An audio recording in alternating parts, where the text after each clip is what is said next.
Telugu serial actress Sirisha పరిచయం లేని పేరనే చెప్పచ్చు. సో చాలా సీరియల్స్లో లీడ్ రోల్స్ చేస్తూ ఇప్పటికీ చాలా సీరియల్స్లో నటిస్తూ తన అందం, అభినయంతో, యాక్టింగ్తో చాలామంది ఫ్యాన్స్ని అయితే సంపాదించుకుంది. ఎప్పుడు సోషల్ మీడియాలో యాక్టివ్గా ఉంటుంది. అలాగే తన యూట్యూబ్ ఛానల్ ద్వారా కూడా ముఖ్యంగా వాళ్ళ సిస్టర్స్తో కలిసి రీల్స్, డాన్సులతో ఎప్పుడు అదరగొడుతూ యాక్టివ్గా ఉంటుందన్నమాట. సో ఈరోజు ఒక పోస్ట్ చేసిందనమాట, అందరికీ షాక్ ఇస్తూ.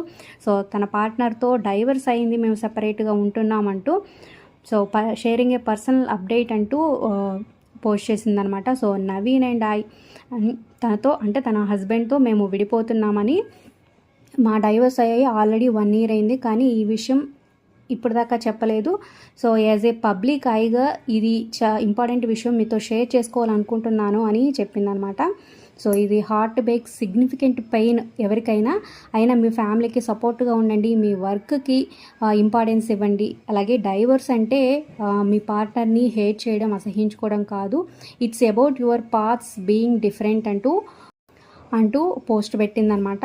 సో కెరీర్ స్టార్టింగ్లో చాలా ఇబ్బందులు ఎదుర్కొన్నట్టు అంతకుముందు చెప్పింది. ఇస్మార్ట్ జోడీ షోలో కూడా వచ్చి సో వాళ్ళు ఎన్ని కష్టాలు పడ్డారు, వాళ్ళ లవ్ మ్యారేజ్ గురించి కూడా చెప్పింది. సో ఆఫ్టర్ 7 years తర్వాత డివోర్స్ తీసుకున్నట్లుగా అప్డేట్ ఇచ్చిందనమాట. సో దీనిపై మీ అభిప్రాయాలు కింద కమెంట్ చేయండి. Like, share, subscribe for more videos.